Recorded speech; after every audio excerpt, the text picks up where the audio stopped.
Where is your husband? saga? He's gonna know it in 5 minutes. Home with our son. Oh, and where do you live? About 10 blocks. Oh, isn't that nice? I love happy endings.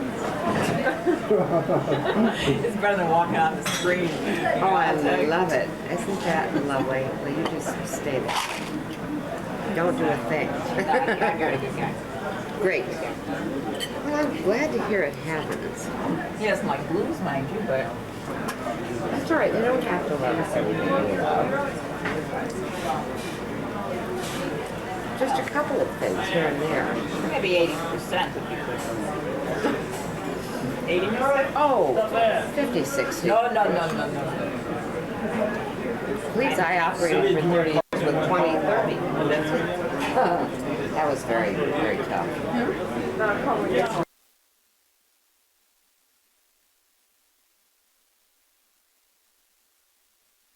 Take it off. Days I would wear a halter top. Remember my blue halter top with the white? I remember that. Right. So I'm standing there and I'm thinking, oh my God, this is getting bad. So we started talking about another car comes by. Nothing. It keeps going. I said, I know I'm old. I said, this is too much. I said, this is. I have reached the age when they were not stopping any longer. And I said, I gotta take the flowers. This is ridiculous. So Linda says, let's walk. I said, oh God, we're dragging our luggage down this mountain. It was. With your boobs. That didn't work. Do you know where this what? Where was it? We didn't know where we were. In Crescent. Right, we got to the bottom and they finally let us. No, actually, we did get Wait, we stayed But he from. tried to charge us. He was going to charge us. I knew it. Yeah, but we left at Clever of you. 3 Oh, that o'clock was in the very- morning. Very good. That was terribly clever of you. I like that. We didn't pay for anything. We stayed a month. Oh, it was wonderful. You didn't pay for Oh, anything? how wonderful. What? And Linda, when I go to I join every club and I'm the king or queen before I'm out of there. Gee, I wish I'd been with you. Oh, it's fabulous. We knew everyone. This one. It's easier to This go with one, someone. she had outfits I never saw. She That was pulled a them out lovely of her trick bag. Bob and I went, we wouldn't have a I saw time. Do her. that. I saw her on stage doing some exotic dancing, and I said, "Who is that? Her? Some outfit." remember that outfit? I don't know. You never wore it again. The white, well, it was a white halter top with black hip hop. Those were the days. You had all kinds of different halters. You had a blue halter, and white hip buttons. That was the stopping cars. You had about 62 different combinations with all halters. So I only had 2 combinations. Oh, you But did? they always worked in those days, right? That was But she's on stage at Club Med doing a show. I didn't know I was on stage. What was that thing up there you were standing on and dancing? They were all watching this guy that was dancing. He had that. And you, him and you. You forgot you were up there too. That was fun. That was fun. We met some fun. Those were the good old days, right? We won't go into any other details, thank you very much. But win, win. Everything It happened. would have been before I was married. So when was that? 25 years ago. 1952! He's excommunicated. Oh, I hope not. Even that's beyond my No, it time. was 19. And we get And you met everyone on the boat. everyone on the boat, but that didn't help us when we got to the island pond. It was not a place to stay.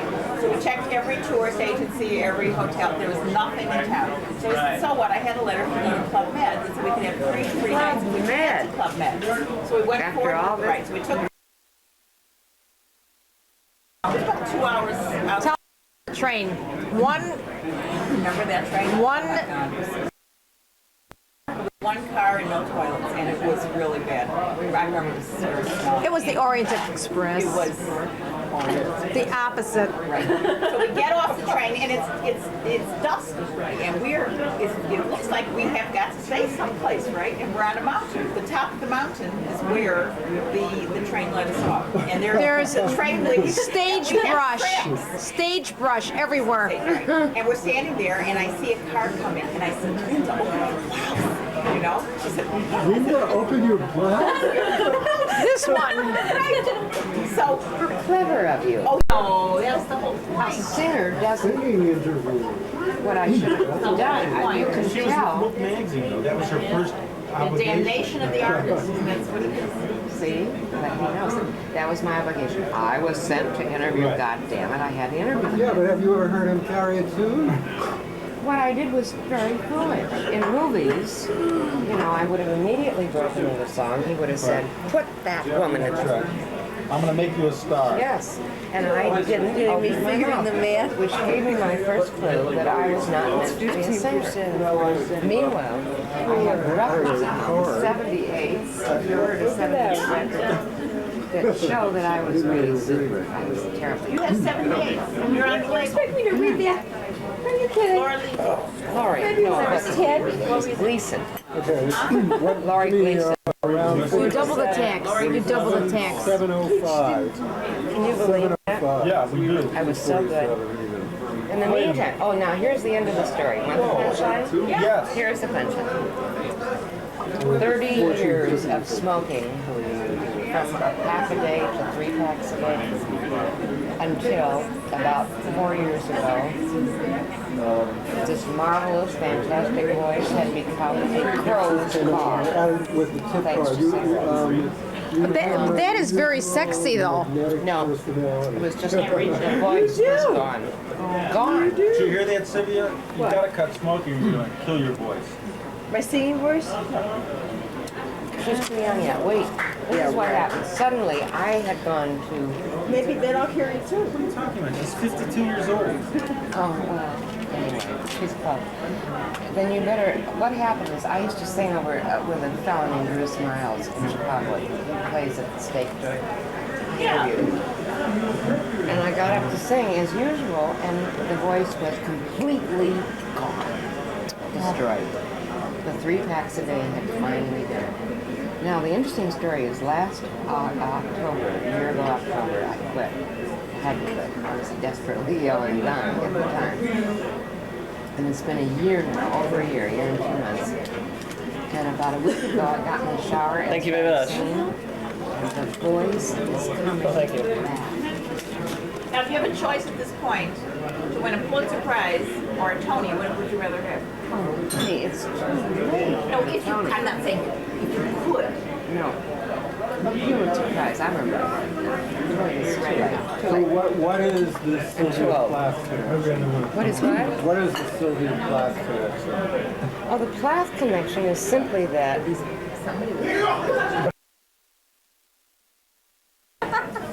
you're the only people who know that I'm that old. We won't. I'm telling everyone. We won't tell. Did you hear what she said? That was always I blood. took 10 years off last. Okay, so anyway, so where was I? You were Betty You were Goodman. Benny Goodman. Anyway, so I tried out. At that time, there was a movie out called The Benny Goodman Story. Steve Allen played Benny Goodman. And they were looking for a female, the new female vocalist. I came in second. I don't know who won. The girl who was in the movie, whoever she was. June Taylor. Number 2 might as well be 88, right? Anyway, so I went from Mademoiselle to Look magazine, writing all the way and singing, trying to be, trying to go on Broadway. So anyway, I get introduced to Richard Rodgers. He goes to a piano and he starts playing and singing. He's a terrible singer. Do you think that I opened my mouth? You're right, it was a while.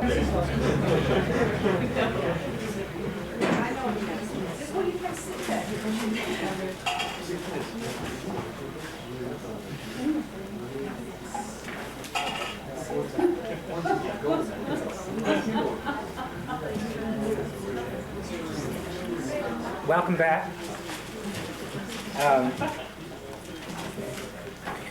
Please allow me to give you a proper introduction for the next 2 readings. On the 25th of January, 2 weeks from tonight, Socorro Vanasco and Helen Dagan Cohen will be reading. And on the 8th of February, as I said, Linda Barry and our own Elizabeth Burke will be reading. And they continue to happen. On the 22nd, Diane Williams and Patricia Lear. And we'll be here just about every 2 weeks on a Thursday. It's one of Chicago's only regular short fiction reading series, and we guarantee quality. Let me tell you a little bit about Mr. Wildman. He's the author of 2 experimental novels, which he's trying to forget. Has had short stories published in Triquarterly magazine, ACM, Informations, as well as Chicago Magazine. He is an instructor in the program for writers at the University of Illinois, Chicago, and was a former editor of the Chicago Review back in their experimental days. He's the recipient of 4 ISC grants. Mr. Gene Wildman.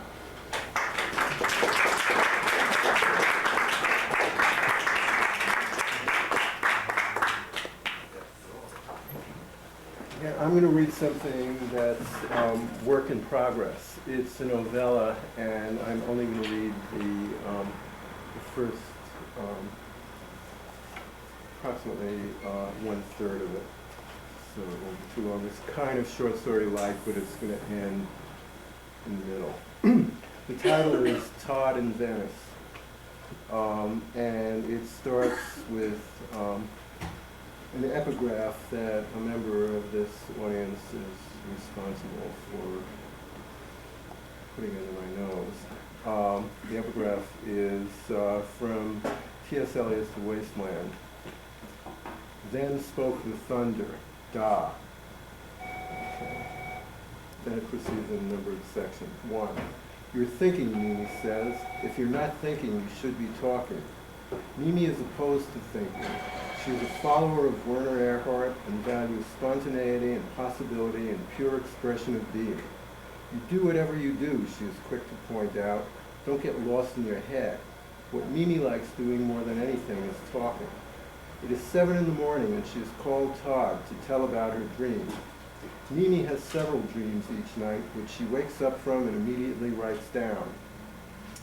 She keeps a notebook by her bedside, a discipline begun some 20 years ago, and now the many accumulated notebooks contain the record of an inner self over nearly half a lifetime. She is so in touch with the dream process that she easily alters the content of bad dreams and produces recurrences with the conflicts resolved. She was very proud of her ability to access this hidden part of herself. Todd can never remember his dreams, and these daybreak communions she is so fond of make him somehow a trifle uneasy. For a moment more he clings to sleep, and then his resistance falls away, and he lets himself float on the sound of her voice. This dream is about water, a frequent element in his sleep meditations. It begins with her and 2 of her sisters walking by a river near their village in China. They're schoolgirls, perhaps 13 and 14, and the other about 5. Mimi is the middle one. There are 6 girls in the family in all, but only the 3 appear here.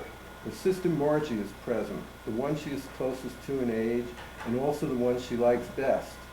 Her younger sister Connie is there too, who later had an affair with her husband.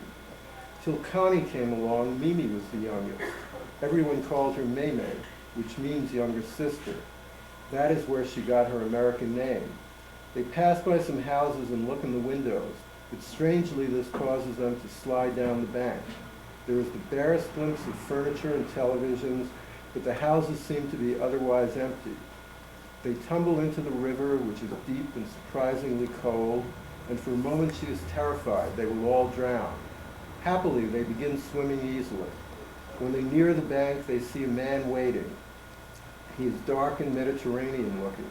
The other girls are frightened, but Mimi reassures them. The man holds his hand out, and at that point she wakes up. There are, of course, more dreams, but this is the one that stands out. She wants to know Todd's opinion. He is not entirely sure what to say. There is a matter of rivalry among the sisters. Margie is happily married to a man he suspects Mimi has a crush on. Connie, the other sister, stole her husband. But is this a can of worms he wishes to open up, at least first thing in the morning? His hesitation prompts the injunction to desist thinking and start talking. I'm trying to get a feel for the imagery, he says. Stop feeling and speak your mind, she says. Okay, he snaps, then in that case, who is he holding his hand out to? It turns out it wasn't a hand at all, she rejoins, warming to the subject. It was actually a vine growing from the bank, a long, thick vine. The man was a few feet away watching. Are you interested in my other dream? Sure, go ahead, shoot, he says. In the other dream, he makes love to me. The landscape is almost identical, but it really is in the Bahamas. I was there a few years ago. We are inside a cottage and he pulls me on the bed. It is the same man as before. He is very handsome and looks familiar, but I don't know who he is. Here she pauses, considering presumably how much to tell him. He wonders again what went wrong between them. How could everything have disappeared so suddenly? It is hard to take this reversal seriously, not to look for some meaning inside it, some clue that may lead to a way back. Even the suggestion of an underlying meaning is sufficient to produce an outburst from Mimi.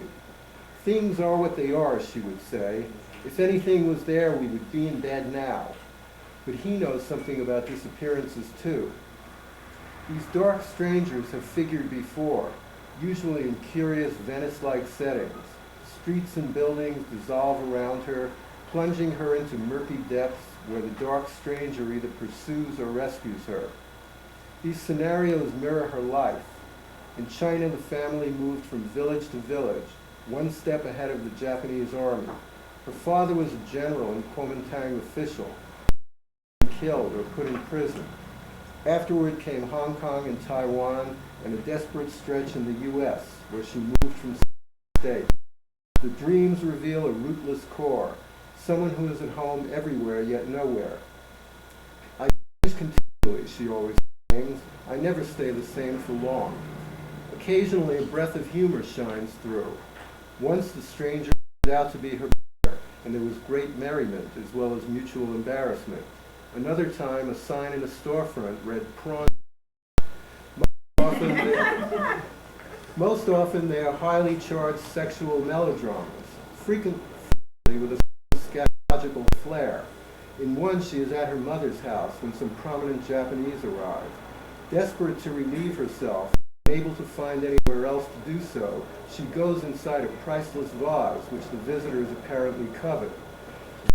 And cigars and smearing of food or other elements that appear with regularity. Women smoke cigars in her dreams, and men, and sometimes women, smear food on her body and lick it off. Lately, she has taken to smoking cigars herself. Waste are often flowing through water in her Venetian dreams of dissolution. Always she emerges untainted and untouched, too. Mimi sits across from him, holding a cigar, turning it with her fingertips, looking at it curiously. Come from Wings of Desire, a movie where angels see only in black and white, except for those moments when they feel human. Then the screen leaps into color. Now they have stopped for a nightcap. The place is crowded and the tables are jammed together, and they're much too close to the bar. You almost have to shout to be heard. I don't love you, Mimi says. All right, he says, enough. Don't turn, she says, puffing on the cigar again. She tilts her head back and blows a cloud of smoke. I got the message, he says. If I wanted it, we would have had it before. I know how to get what I want. She gives the cigar another turn and puts it in her mouth. You stick a knife into my heart, he says. That's your story, she says. That's right, it's my story and I don't like it, he says. Then stop it, she says. Take your knife out of your own heart and stop being such a victim. They've known each other since back in Bangkok, where he was researching the life of Jim Thompson, the American expatriate, silk trade, vanished a trace in the 60s. The body was never found, and the mystery is unsolved. He was doing a thriller based on the case, called for the moment, good listener, on a tear, on fire, feeling like a rocket blasting off. That was more than a year ago, 18 months today. He is still on fire, but this is May Day. The thriller is mostly notes. The rocket appears to be losing altitude. Mimi had placed an ad in the paper, which was quirky enough to induce his reply. She carried as an Asian CEO, looking to meet a superior man. Small feet need not apply. She has her own jewelry design business, whence the CEO. Was this apparent contentiousness only a put-on? What of the reference to superior man? Ironic echo of the I Ching? In fact, she did not know what irony meant, down to the word itself. She liked things clear and could be decidedly blunt. But they talked on the phone and arranged to meet at an espresso place they both liked. When he saw her walking through the door, he felt an electric shock. Everything he ever wanted was coming toward him. He regards her as retribution for Da, a balancing of accounts, divine justice. They are paired in his mind, merged almost, as if they themselves are lovers. Da is the woman he lived with in Bangkok. Her real name is Susha Da. Da is a nickname, and there is a story that goes with it about a virtuous girl, the primal Da, wrongly accused of disloyalty by the king.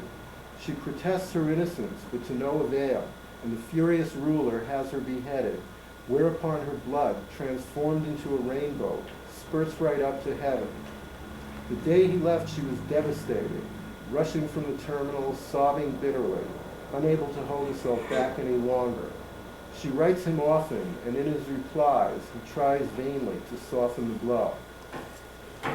He had prayed at the Rama shrine that he would meet someone, burned incense, placed a wreath of flowers, picturing the woman he had in mind. A few days later, the picture came alive. They fell in love, but all at once he had vanished. It was as mysterious to him as it was to her. He could not recapture what he felt before. Now he is being repaid in kind. Today another letter came. She has not written in a while and feels awkward, but she thinks about him always, dreams of him. Things are very bad.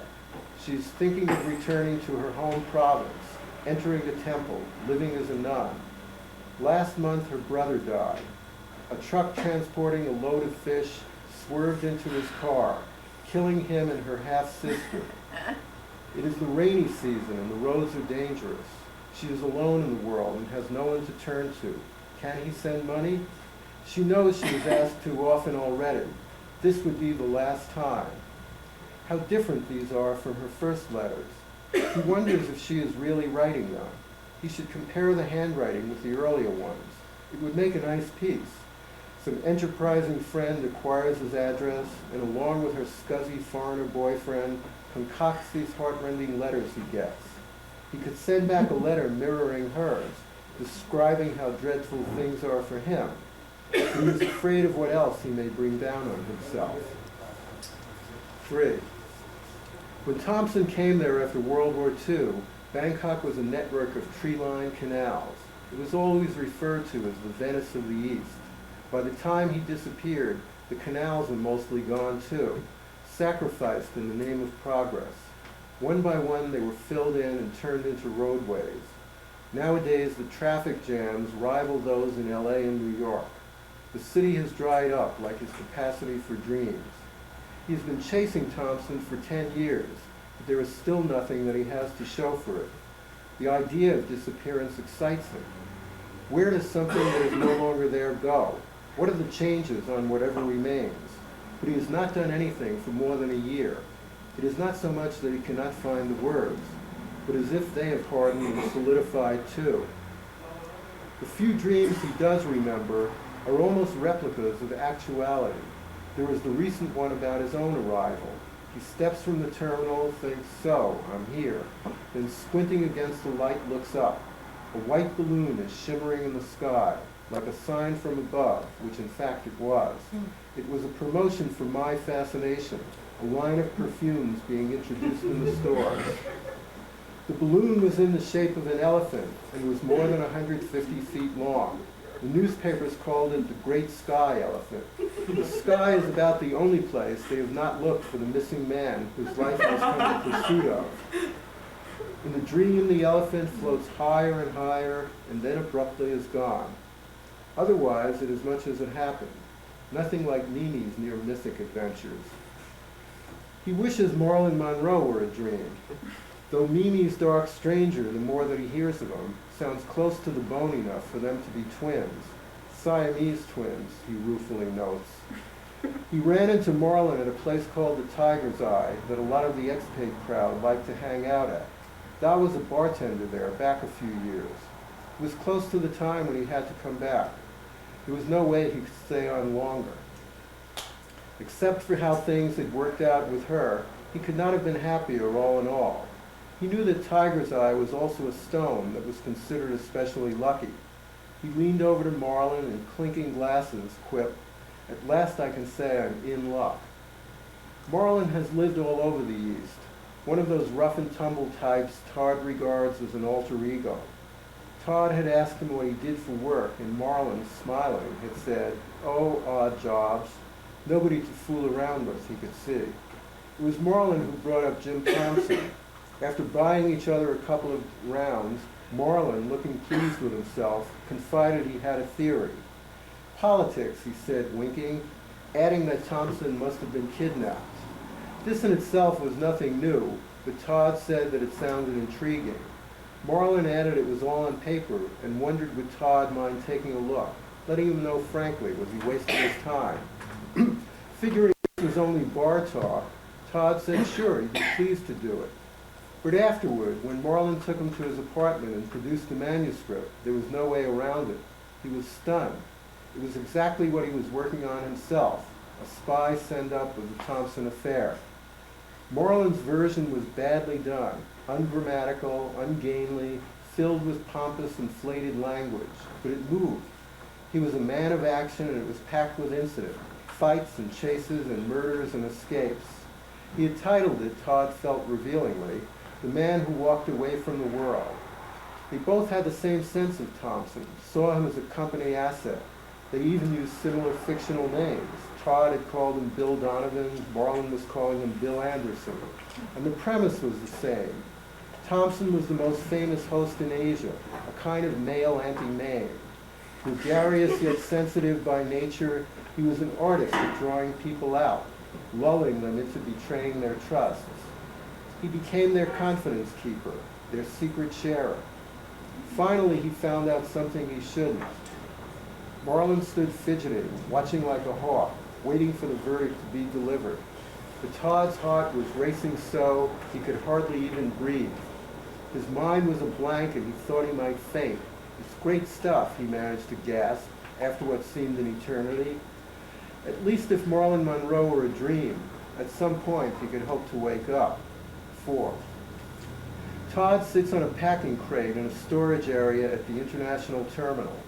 A group of workers, Mexicans mostly, who speak no English, are sorting Christmas tree ornaments, taking them from cartons and placing them in other ones, writing what kind and how many there are in magic marker along the sides. Yesterday the trees were stacked neatly in rows. He is here with Mimi, who is supervising the shift, a favor for a longtime friend of hers, a landscape architect who has the airport contract. He has no part in this, and there is nothing to do but watch. Mimi comes over periodically, asking the names of various ornaments. When he is unable to say, she looks annoyed. "I'm not a Christian," he protests, and she glares. In fact, she was raised as one herself. She asks him to roll up the sleeves of her sweater. Her hands are too dirty, she explains. The left one goes smoothly enough, but the right is harder because her blouse sleeve is bunched, and she yanks her arm impatiently back. Driving up, they had had their old familiar argument about why couldn't he accept the way matters stood. A Chinese torch song from the 30s was on the tape deck. The singer had a velvety textured voice, and the melody was hauntingly beautiful. He had told her he was still processing things. They would both have to wait and see. "That's all your conversation," Mimi had said. "All right, it's my conversation," he had said. "So we're conversing, so what? So get out of your head." "I don't think I'm in my head." "I don't think I'm in my head." Listen to yourself. Think is all you do. The song came to an end, and she rummaged through some tapes and popped in Debussy's The Afternoon of a Faun. "Is this the time or the place?" he had said. "Do we have to go into it in the car? I love that. Is this the time or the place? You're so lost in your head. It's absolutely not so. You live in your head, for God's sake. Is my erection in my head?" She had shot an appreciative little smile. "With you, it probably is. I have news. It's in my groin." They had driven for a while in silence. He'd been tempted to add, "What about some fornication, F-A-W-N?" But he had known better and said nothing at all. Every few seconds she had kept changing tapes. We could have so much, she had said finally, shaking her head sadly. I love you, he had said. Don't you get it? I don't care about you, she had said. Can't you get that through your head? The workers also watch Todd. He takes out his notebook and jots impressions. The women wear sweaters and dark skirts. The men are dressed in boots and Levi's and have tooled leather belts. They glance over and murmur in Spanish, and he senses something disapproving, even mocking. Why is he not dressed for work? What is he writing down? What is between the woman and him? Why is she so angry? He wonders what flights are leaving tonight. He has his credit cards with him. Why should he put up with any more? Another wrong word and he will be off for Aruba, wherever that is, and then he remembers. An island off Venezuela. There was a piece on television recently, something about a revolution in paradise. For the millionth time he asks himself, what is he doing with this impossible woman? How have they come to such a pass? Maybe he will finally stop taking her calls. If she phones, he will tell her, look, I have company. If she calls again, sorry, company is still here. In a few minutes, he will go upstairs and check the departure board. If there is a flight bound for anywhere, no matter, he will take it, not even bother to say goodbye. Vanish like Jim Thompson. Who knows? Maybe he will get lucky. There will be one for Bangkok and he can go back to Da. But in fact, he cannot go back to her. Mimi's friend and her partner have returned. They were off in another part of the airport. She has not introduced them, a curious omission. But the friend, Jerry, adjusts the light so he can see his jottings more clearly. Jerry, J-E-R-I.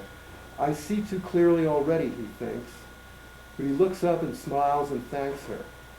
He runs through the list of preferred destinations, places he has never seen. Rio, Athens, Bali, Venice, the liquid city, the drowning city, city of Mimi's dreams. Jerry and her partner round up the men, taking them to one of the other terminals where there is heavier physical work to be done. The women remain sorting the ornaments, counting little glass cherries now, filling up several cartons with them. Others are filled with glass tomatoes, glass snowballs covered with glitter, silver foil fans, and large stuffed Santa Clauses. There is even a box of female Santas, wearing cute red pantsuits and topped with little blonde wigs. They remind him for some odd reason of Mimi. What is it he cannot let go of in her? She is the one lost in her head. She wants to purge herself, start fresh and clean. Somewhere she must have been terribly hurt or done some dreadful, unforgivable thing before her husband, her father's choice. Why else those images of waste in her dreams, and which come up over and over in her speaking? You don't like sticking to the facts, she keeps insisting. Things are whatever they are. It's so simple. Wonderful, he always takes care to remind her. Have you ever known anything that is not what it is? Don't you know what it's like just to be, she retorts? Not in your head, free of your conversation and your identity, free of your shit and your idea of yourself and really who you are? This promise of freedom excites her, plunges her into dizzying abstraction and the reduced reality of fact alone. Ignore that this is contradiction, he reasons. Ignore that facts are interpretations too, matters of common consent, ideas. Perception is involved, psychology. It is not simple, merely simplistic. She smiles as if looking from a great height. In her worst nightmares, she cannot move, and that is her greatest fear in life, that she will be paralyzed. She will never let herself be pinned down. She is always going somewhere, doing something, shifting. In the end, it has made her rigid, inflexible. Her talk has little anecdotal content. Anecdotes are stories, conversations, hence to be avoided. She comes alive, expanding on her concepts, the currency of her Werner Erhard groups. And of course, when she is relating her dreams, as if in dreams she is not in her head either. He glances at his watch. It is nearly 10, and he calls out that he's going up for sandwiches. They have not had even a morsel since lunch. By now it is doubtful anything would be leaving, though possibly something still coming in. Even to watch an arrival would be nice, just to confirm that somewhere else is still out there. He makes his way through the maze of corridors, up the stairs, and into the terminal. It occurs to him that he may not be able to find his way back again. So much for solving the Thompson mystery, cutting through the tangle of secrecy and subterfuge. It seems an absurd ambition now. He can see the headlines in the paper the next day. Hope fades for man lost in airport. There are half a dozen people in the waiting area, but he notices the woman right away. She is pretty and dark and by herself. She might be Greek or Middle Eastern, possibly even Italian.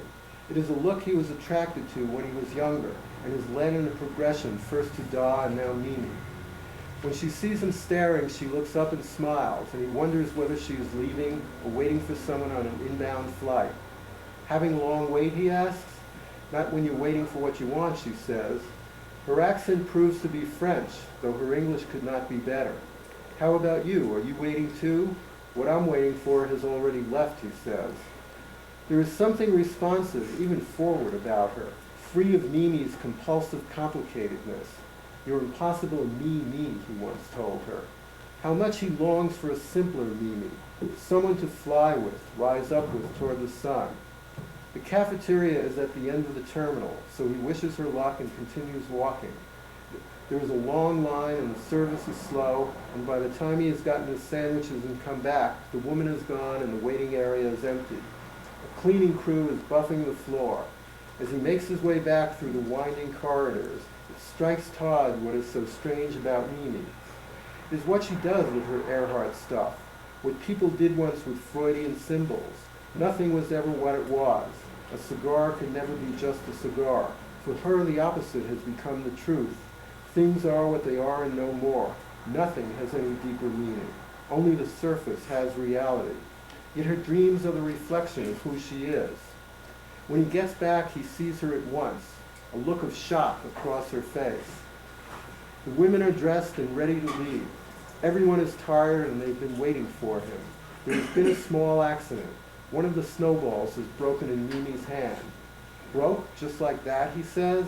Yes, just like that, she says. Her lips purse and he can feel the tension.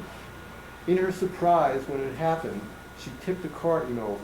There was a pool of glitter on the floor. Powder from the wings of a butterfly, he thinks. Luckily for her, the skin is not punctured, but she looks frightened all the same. He reaches over to look at her hand, and this time she does not pull back. They lock up and walk to the parking lot, and he thinks how very different they are. She runs from meaning while he yearns for it. She savors her dreams while his are unknown to him. When they get in the car, he can feel her exhaustion. For all the problems she causes him, she is so unexpectedly, surprisingly slight. He wonders if they will ever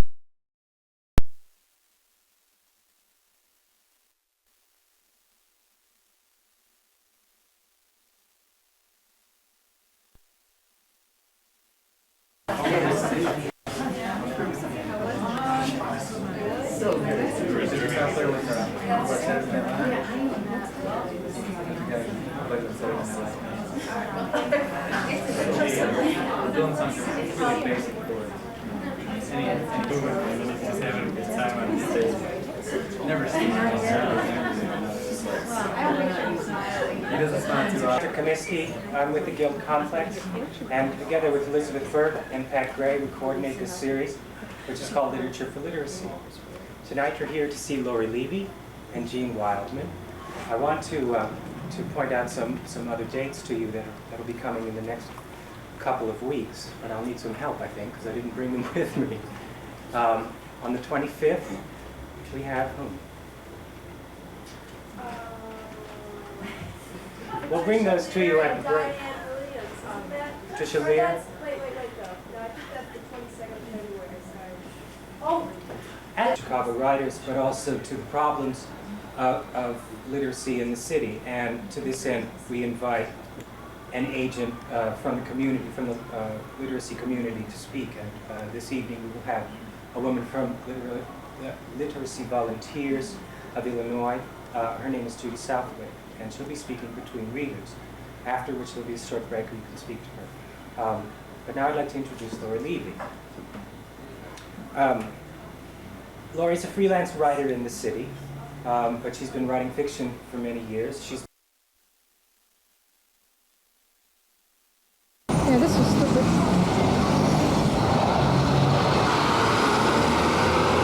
TWA deal? Yeah.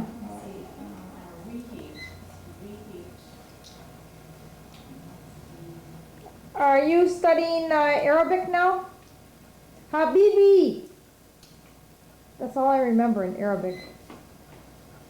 You want 7 minutes?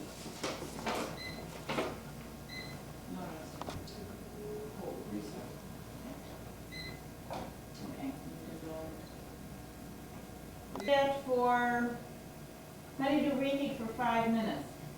You're trusting with it, huh? Why not? I have to teach them fast. Hello, Linda. Oh, Movement should be smooth. and slow. Move slowly. Interesting how that can. All right, then I'm gonna. Follow this, Robbie. It's going to drop now. Is it an automatic? It's fabulous. Yeah. Yeah. Is it an automatic? Mom, you look weird. Yeah. Focal length changes? No. Wow. Okay, now you press the button in again. Wait, Mom, hold up the stuff. All right.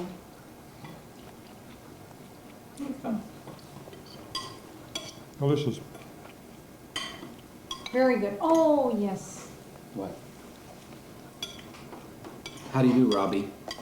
Good to have you here for dinner. Okay, Robbie, ready for the trick? For- Okay, turn it up, put it on standby. Wait, I'm still taping. Because I'm going to show you And a for trick. post, Hello. Darling. was that camera money? We're gonna get that. Right, If it comes out. $5,000. I hear your lawyer Dad. got it for you. You can get it out of New York. The best thing is to get it at Highland. Was that the best one, you think? The best Yeah. deal, yeah. Right, now, ready for the trick? Okay, turn it, put it on In Highland's standby. cheaper than New York?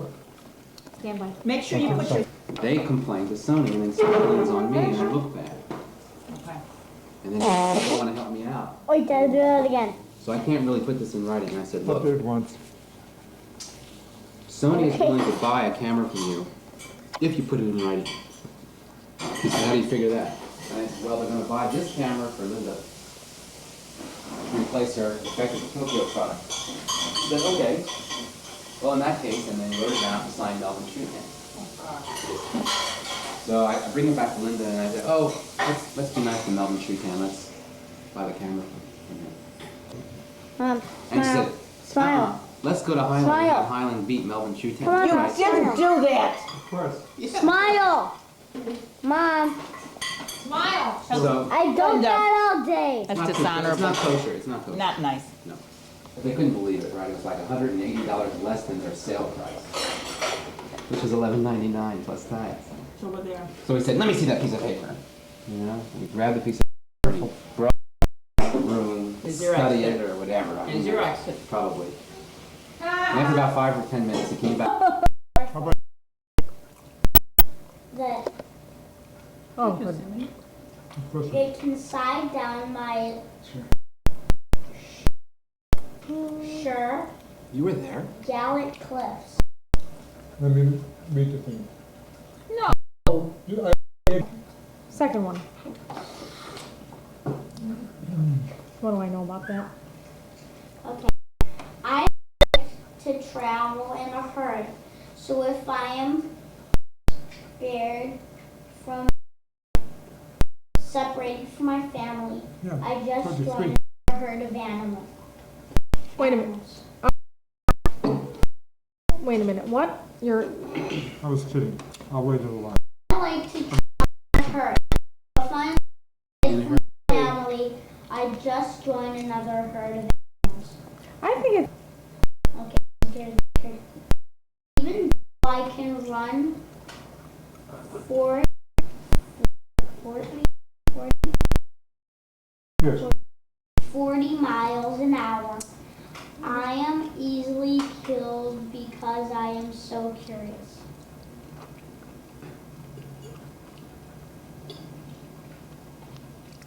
It's yours, Richard. Big baiting is. He said that. This is Richard baiting. She's an expert. Nice for That was so funny. No, don't blame it on me. I didn't get it either. I told you what it was, but for some reason, are you sure that I'm not pronouncing it wrong? Okay, go ahead. Geography's easier, let me tell you. curious. Curious and curious. Mm-hmm. Okay. We don't know. I don't really know. Okay. Elephant. Well, they travel in herds.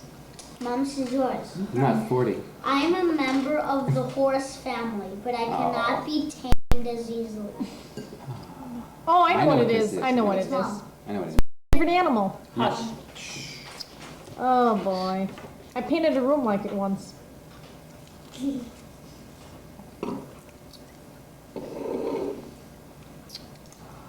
Zebra? Ding, ding, ding, She ding, got ding. it. Very good. Man. Very good. Yeah, you gotta be careful with that because deer was very convincing for a And I thought second. it might be. Did you think it was zebra? But I don't think deer.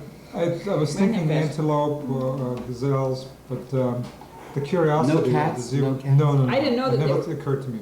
No, because I didn't think. The animal. I mean, Three. the horse. Okay. There's no Three. cats, No, they trails, don't and like herds. each other. I don't think Four, they accept new. Zero. World geography. World geography. Okay. Have you had U.S. history yet? So No. hard. Vice President the King. You like pepper? We'll fix you up. Okay, okay. Like that special pepper. Unheard of. Just save on electricity, Linda, if you keep the light. Yeah, we can't find a bulb though. Go ahead. I give up. I don't know. Not ours. Okay. Okay. Nice. Be nice. President Franklin Price Here's. Pierce adopted. Wait. Could be. Appointed. Appointed me scarce Secretary of the War Oh, you in know this. 1853. No, Because you're very familiar with this. 52. Yes, 52. Wait, read that again. President Franklin Price Here's. Pierce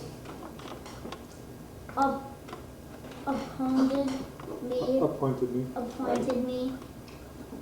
That's how you know. Secretary of World War of War in 1853. My turn? No. No, Mom's. 16, what you would say. You are trying to cheat. I'm not trying to No, cheat. I'm just trying to see sharp it, Robbie is. how sharp Robbie is and whether or not he's on top of it. Sure. Not to worry. I'm watching you. Yeah, just because he doesn't have any points, you have none. That's right. Don't pick on a little guy. Don't Not worry. nice. I'm going to. Renee knows. Oh yeah. Oh yeah, and she's going like this. It's cold, isn't it? Oh, Wait a minute. That was just. I was one of the killers. Pilgrims? Pillars. Pillars No, pillars. Pillars. of Pillars. Huskin, Of Hercules. Hercules, that marked the western boundary of the ancient Greek world. World. Right? Can you read that? World. Read it again. Read it again. You can do it. You can do it. I was one of the pillars of Houston, Of Hercules. Hercules, that marked the western boundary of the ancient Greek world. This guy knows everything. whose turn? Mine. Renee? Yep. Was that true? Inside of me are 30 miles of tunnels. Oh. Catacombs. That's in Italy. I went too fast. I am congregated to Spain by a No, thin. I am connected to I am Spain. connected to Spain by a strip of land. Thin strip A of land. thin strip of land. Oh, You know that. oh. I know you know that. By a thin strip of land. Those are large strips of land. I don't know the thin strip of land. It says thin, doesn't it? I can't get it anyway anymore. I can't even if it comes on. Rides. Yeah. I had it once. My famous rock rides to a height of nearly 2,000 feet. Gibraltar. Pardon? Gibraltar. I can't get it anyway. The man said, well, he didn't say the whole answer. So I The don't know Rock what of to do. Gibraltar. Ding, ding, ding, ding. What? Well, we're gonna have to. I don't understand No, what if that you- is. No, if you say, you can say it again. If you Yeah. have the word in it, then you can Yeah. say it Okay, again. okay. I don't Yeah. understand what that is. That was one of the Rock of that was one of the Gibraltar, pillars of you're guessing, Hercules, and there's a very thin strip of land, and it's like an isthmus connecting Gibraltar to Spain. Oh, I didn't know that. Yeah. The second clue is Yeah. inside of me are 30 miles of What'd you think? tunnels. You think it was just That I water? didn't know. I didn't know. We weren't- Oh, I didn't Yeah, know that. I thought it was a big rock. It's interesting. Well, Gibraltar's now a 30 city. miles of tunnels. Oh, that'll be interesting to go there. It's a fort. You- Wait, did The he fourth. get I don't two know if they points? stopped. Yeah, Yeah, Oh, I didn't know that. Oh, that's 2 interesting. points. right. See, that's a good omen. I knew she knew it. You only got 2 points. Well, it was there, but I Well, thought it was it's just a great, you got rock. it. I know, but I'm. Okay. All right, I'm gonna get it right You now. have woolly something. Okay. Right. The 2 horns on my skull are used for defense as well as for attacking other animals. I had this one before. Rhinoceros, woolly rhinoceros. Ding, ding, ding, ding, ding, ding. The dirty look, you didn't get the dirty look I on hate film. She that. got it. It was right at him. Right at the cherry peck. Okay, the score is 12. Who has I mean 12? 8. Linda. 12. 3. Oh, no. Who's 3? You are. Well, in that case, Okay. Who's next? Richard. Richard. My